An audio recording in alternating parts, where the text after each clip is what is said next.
Yes, that's what we're saying right now. Yeah, that's what you're looking at, right?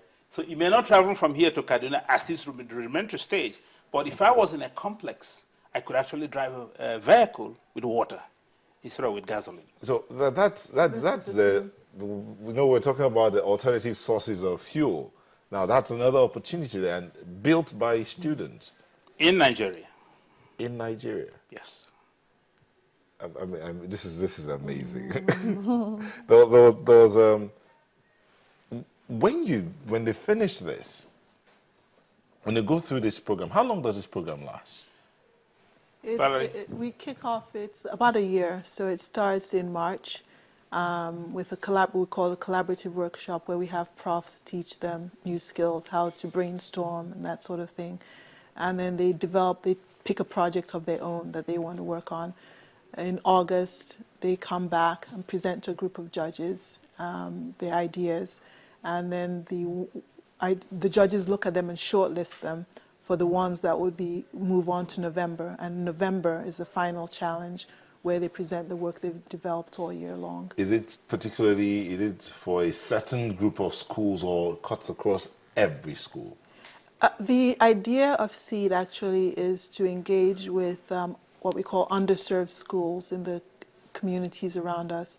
This program actually, we're addressing all states in Nigeria, and we've worked with one school in Ghana. But we tend to focus on schools that would not necessarily have the opportunity to engage with this kind of activity. So generally underserved, but we have worked with a few private schools as well. And how do you select the schools? They have to apply. So right now we're open for the 2015 application, which runs from January to February. A school, the principal or HOD of science can send us an email that they're interested, and then we respond with an application package. They fill out the application package, and in March we'll select the best 30 to 40 projects, and those 40, 30 will go through the cycle for the year. So what's that email or website? Yeah, it's Seed School Science Project at slb.com. So if I may just add something, while the focus is, as Valerie said, underserved schools, but we do not exclude any school. Any school is welcome to participate. It's an open door. We make advertisements on the newspapers and on the media, and we welcome all schools. And then at no cost to them? At no cost to them. We fund the entire process. The projects, you will see that some of them don't look like it's something that just underserved schools are going to be able to manage on their own. So you support that? It's 100% funded by Schlumberger, including when they have to go for any form of, when they go to the collaborative workshop, when they have to travel to Lagos or do any form of activity, it's 100% funded by us. I would add a caveat that one key thing is that we try to do as well is to encourage this sort of idea of service.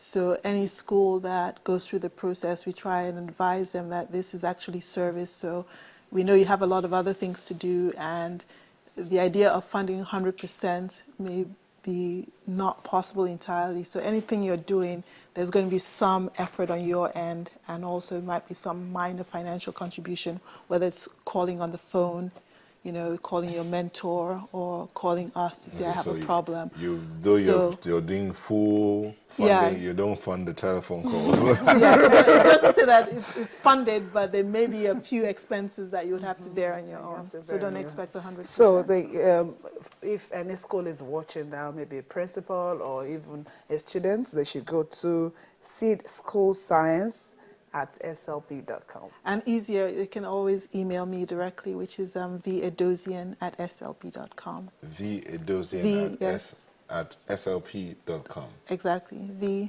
vedosian@slb.com. Any school? SLB. Any science teacher? Yes. Sam Larry Boy. Any principal, any science teacher is free to email me, and we'll do our best to respond. And you're open for applications between now and February 15th. February 25th and 2015. The last edition of this thing held on November the 21st, 2014. Exactly. So you're hoping to hold the next one November 2015. Right. Yes. All right. Apart from just building all of these fantastic things, is there any other price you add to it? Yeah, there's quite a number of prizes that we do add. For the school that is in the second and third place, we give them the option to choose whether they want us to upgrade their science laboratory or they want us to build an internet laboratory for them. So that's a choice they make. So that goes to the school that is either second or third place. For the school that's in the first place, they get the same, plus we sponsor the school, the team members of the school to one of our research centers across the globe. So the winners of the 2013 were sent to our research center in France, where they spent 10 days in France, interacting with Schlumberger scientists in the research center. And of course, they also went around Paris to enjoy Paris a little bit. The whole idea was to open their mind even further to what is possible. And interestingly, it was an all-girls school that won the first edition. And when they went to this place in Paris, in Clamart, and they saw that in the Schlumberger Research Center, there was quite a significant number of women who were working there. And that sort of further inspired them to pursue, science and technology type of university education. So those are won in 2014. Where are they going? We haven't decided yet, but they'll likely go to Japan or they'll be going to the United States. Okay, so what happens to that, whatever they invented? What happens to it? That's what I said earlier on. It's their property. It's their intellectual property. So the thing that we can do to help is to protect it. So we file a patent on their behalf, and that patent belongs to them. Now, of course, be aware that not every idea is patentable. If it's patentable, there'll be a protection, and then it belongs to them. Then we encourage them then to hopefully come in contact with entrepreneurs who may want to take the ideas further. That's okay, what happens. Because that's exactly where I'm going, Right. After it's patented, if I build this hydrogen extracted... Hydrogen extractor. Yes, Right. and what happens to it? We just keep it in our laboratory or, No, I think, like I said, first of all, you protect the idea. So, because once you do that, somebody will not steal it tomorrow. And once it's protected, then you can try to put them in touch with entrepreneurs who may be interested in taking it further. And some of them are actually such that they could be put to use tomorrow. The school that came second, they built a device that's a combination of two items. It's both a GPS and a safety system, where they can program a road terrain on the GPS to warn you. Now, it may be laughable, but we know there's so many potholes and gullies that have killed a lot of Nigerians. Now, if you had a device that as you're driving that tells you 200 meters ahead, there's a big gully on the way, and that will encourage you to hopefully slow down and save lives. All right, thank you very much, Mr. AKUAK, Group Managing Director of Schlumberger Field Services West Africa. Valerie Edozien-Wogbe, Special Projects Manager. We've been speaking about the Schlumberger Excellence in Education Development project.